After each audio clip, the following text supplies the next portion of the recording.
നമ്മൾ ഇന്നത്തെ ക്ലാസ്സിൽ കുറച്ച് പ്രധാനപ്പെട്ട മുൻവർഷ ചോദ്യങ്ങളാണ് നോക്കാൻ പോകുന്നത്. സമയം കളയാതെ ക്ലാസ്സിലേക്ക് പോവാം.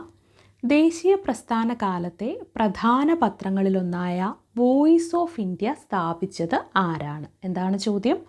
ദേശീയ പ്രസ്ഥാന കാലത്തെ പ്രധാന പത്രങ്ങളിലൊന്നായിട്ടുള്ള വോയിസ് ഓഫ് ഇന്ത്യ സ്ഥാപിച്ചത് ആരാണ്? ദാദാഭായ് നവറോജിയാണ് വോയിസ് ഓഫ് ഇന്ത്യ എന്ന് പറയുന്ന പത്രം സ്ഥാപിച്ചത്. 1883 ബോംബെയിൽ നിന്നാണ് ഈ പത്രം പ്രസിദ്ധീകരണം ആരംഭിച്ചത്. അപ്പോൾ ദേശീയ പ്രസ്ഥാന കാലത്തെ പ്രധാന പത്രങ്ങളിലൊന്നായിട്ടുള്ള വോയിസ് ഓഫ് ഇന്ത്യ സ്ഥാപിച്ചത് ദാദാഭായ് നവറോജിയാണ്. നമ്മളോട് ഈ മാച്ച് ദ ഫോളോവിങ് ഒക്കെ ചോദിക്കാറില്ല, അത്തരം ക്വസ്റ്റ്യൻസിലൊക്കെ കാണാൻ സാധ്യതയുള്ളതാണ്. അതുപോലെ തന്നെ സ്റ്റേറ്റ്മെൻറ്റ് ടൈപ്പ് ക്വസ്റ്റ്യൻസിലും കാണാനൊരു സാധ്യതയുണ്ടല്ലേ. 1942 ഗാന്ധിജിയുടെ നേതൃത്വത്തിൽ നടന്ന ബഹുജന പ്രസ്ഥാനം ഏതാണ്? Quit India പ്രസ്ഥാനമാണല്ലേ. 1942 ഗാന്ധിജിയുടെ നേതൃത്വത്തിൽ നടന്ന ബഹുജന പ്രസ്ഥാനമാണ് ക്വിറ്റ് ഇന്ത്യ പ്രസ്ഥാനം.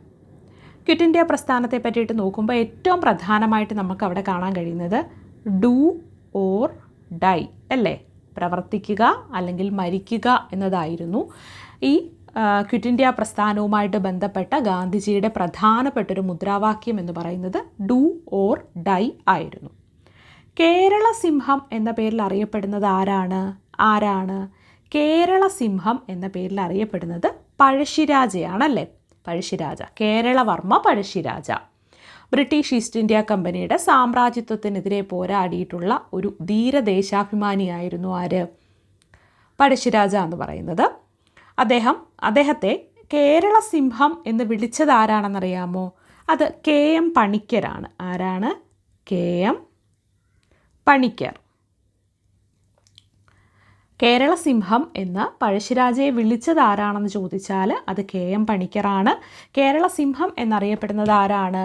അത് പഴശ്ശിരാജയാണ്. അപ്പം ദേശീയ പ്രസ്ഥാന കാലത്തെ പ്രധാന പത്രങ്ങളിലൊന്നായിട്ടുള്ള വോയിസ് ഓഫ് ഇന്ത്യ സ്ഥാപിച്ചത് ആരാണ് എന്ന് ചോദിച്ചാൽ ദാദാഭായ് നവറോജിയാണ്.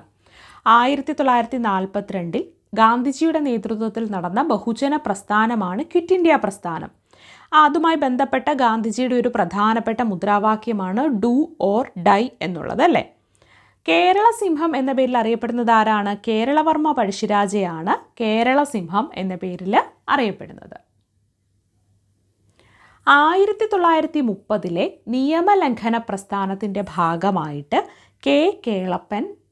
കേളപ്പൻ്റെ നേതൃത്വത്തിൽ ഉപ്പു നിയമം ലംഘിച്ച സ്ഥലം ഏത് സ്ഥലത്താണ്? പയ്യന്നൂരാണല്ലേ. 1930 നിയമലംഘന പ്രസ്ഥാനത്തിൻ്റെ ഭാഗമായിട്ട് കേളപ്പൻ്റെ നേതൃത്വത്തിൽ ഉപ്പു നിയമം ലംഘിച്ചത് പയ്യന്നൂരാണ്. പയ്യന്നൂർ എവിടെയാ? പയ്യന്നൂർ കണ്ണൂർ ജില്ലയിലാണ്. കണ്ണൂർ ജില്ലയിലെ പയ്യന്നൂരാണ്. അപ്പോൾ 1930 നിയമലംഘന പ്രസ്ഥാനത്തിൻ്റെ ഭാഗമായിട്ട് കേളപ്പൻ്റെ നേതൃത്വത്തിൽ ഉപ്പു നിയമം ലംഘിച്ചത് പയ്യന്നൂരാണ്. ക്വിറ്റ് ഇന്ത്യ സമരകാലത്ത് വടക്കേ മലബാറിലുണ്ടായ പ്രധാനപ്പെട്ട സംഭവം ഏതാണ്? ക്വിറ്റ് ഇന്ത്യ സമരകാലത്ത് വടക്കേ മലബാറിലുണ്ടായ പ്രധാന സംഭവമാണ് കീഴരിയൂർ ബോംബ് കേസ്. ഏതാണ്? Keezhariyur bomb case. എന്താണ് Keezhariyur bomb case? Quit India സമരകാലത്ത് വടക്കേ മലബാറിൽ നടന്ന ഒരു പ്രധാന സംഭവമാണ് ഈ കീഴരിയൂർ ബോംബ് കേസ് എന്ന് പറയുന്നത്. ബ്രിട്ടീഷ് സർക്കാർ ഓഫീസുകളും റെയിൽവേ പാലങ്ങളും ഒക്കെ ബോംബ് വെച്ച് തകർക്കാൻ പദ്ധതിയിട്ട ഈ ഒരു കേസിൽ ഡോക്ടർ KB മേനോൻ ഉൾപ്പെടെ 27 പേരെ പ്രതികളാക്കിയിരുന്നു ബ്രിട്ടീഷുകാർ. അപ്പോൾ ക്വിറ്റ് ഇന്ത്യ സമരകാലത്ത് ബ്രിട്ടീഷുകാർക്കെതിരെ നടന്നൊരു പ്രക്ഷോഭമാണ്, മലബാറിലുണ്ടായ പ്രധാനപ്പെട്ട സംഭവമാണ് കീഴരിയൂർ ബോംബ് കേസ്. ഏത് നിയമത്തിൻ്റെ പ്രതിഷേധ സമരമാണ് ജാലിയൻ വാലാബാഗ് കൂട്ടക്കൊലയ്ക്ക് കാരണമായത്? ഏത് നിയമത്തിനെതിരായിട്ടുള്ള പ്രതിഷേധ സമരമാണ്? റൗലറ്റ് നിയമത്തിനല്ലേ. ഏത് നിയമത്തിൻ്റെ എതിരായിട്ടുള്ള പ്രതിഷേധ സമരമാണ് ജാലിയൻ വാലാബാഗ് കൂട്ടക്കൊലയ്ക്ക് കാരണമായത്? റൗലറ്റ് നിയമം. 1919 ബ്രിട്ടീഷ് സർക്കാർ പാസ്സാക്കിയ ഒരു നിയമമാണ് ഈ റൗലറ്റ് നിയമം. ഈ നിയമം വഴി ഏതൊരാളെയും വിചാരണ കൂടാതെ 2 വർഷം വരെ തടവിൽ വെക്കാനായിട്ട് സർക്കാരിന് അധികാരം നൽകിയ ഒരു നിയമം. ഈ ഒരു നിയമത്തെ ഇന്ത്യൻ ജനത കരി നിയമം എന്നാണ് വിളിച്ചത്. കരി നിയമം. അപ്പോൾ 1919 റൗലറ്റ് നിയമം ഇന്ത്യൻ ജനത വിളിച്ചത് കരി നിയമം എന്നാണ്. ഈ ഒരു നിയമത്തിനെതിരെയുള്ള പ്രതിഷേധ സമരമാണ് ജാലിയൻ വാലാബാഗ് കൂട്ടക്കൊലയ്ക്ക് കാരണമായത്. അപ്പോൾ 1930 നിയമലംഘന പ്രസ്ഥാനത്തിൻ്റെ ഭാഗമായിട്ട് കെ കേളപ്പൻ്റെ നേതൃത്വത്തിൽ ഉപ്പു നിയമം ലംഘിച്ചത് പയ്യന്നൂരാണ്. ക്വിറ്റ് ഇന്ത്യ സമരകാലത്ത് വടക്കേ മലബാറിലുണ്ടായ പ്രധാന സംഭവമാണ് ഇത് കീഴരിയൂർ ബോംബ് കേസ്. ഏത് നിയമത്തിനെതിരായ പ്രതിഷേധ സമരമാണ് ജാലിയൻ വാലാബാഗ് കൂട്ടക്കൊലയ്ക്ക് കാരണമായത്? റൗലറ്റ് നിയമത്തിനെതിരായിട്ടുള്ള പ്രതിഷേധമാണ് ജാലിയൻ വാലാബാഗ് കൂട്ടക്കൊലയ്ക്ക് കാരണമായത്. 1922 ചൗരി ചൗര സംഭവത്തെ തുടർന്ന് പിൻവലിക്കപ്പെട്ട പ്രക്ഷോഭം ഏതാണ്? 1922 ചൗരി ചൗര സംഭവത്തെ തുടർന്ന് പിൻവലിക്കപ്പെട്ട ഒരു പ്രക്ഷോഭമാണ് നിസ്സഹകരണ സമരം. ഏതാണ്? നിസ്സഹകരണ സമരം. ഓടി വിളയാട് പാപ്പ എന്ന ദേശഭക്തിഗാനം രചിച്ചതാരാ? സുബ്രഹ്മണ്യ ഭാരതിയാണ്. ഓടി വിളയാട് പാപ്പ എന്ന ദേശഭക്തിഗാനം രചിച്ചത് സുബ്രഹ്മണ്യ ഭാരതിയാണ്. ക്വിറ്റ് ഇന്ത്യ സമരകാലത്തെ ഇന്ത്യൻ നാഷണൽ കോൺഗ്രസിൻ്റെ പ്രസിഡന്റ് ആരായിരുന്നു? അത് മൗലാന അബുൽ കലാം ആസാദ് ആയിരുന്നു. ക്വിറ്റ് ഇന്ത്യ സമരകാലത്ത് ഇന്ത്യൻ നാഷണൽ കോൺഗ്രസിൻ്റെ INCയുടെ പ്രസിഡന്റ്.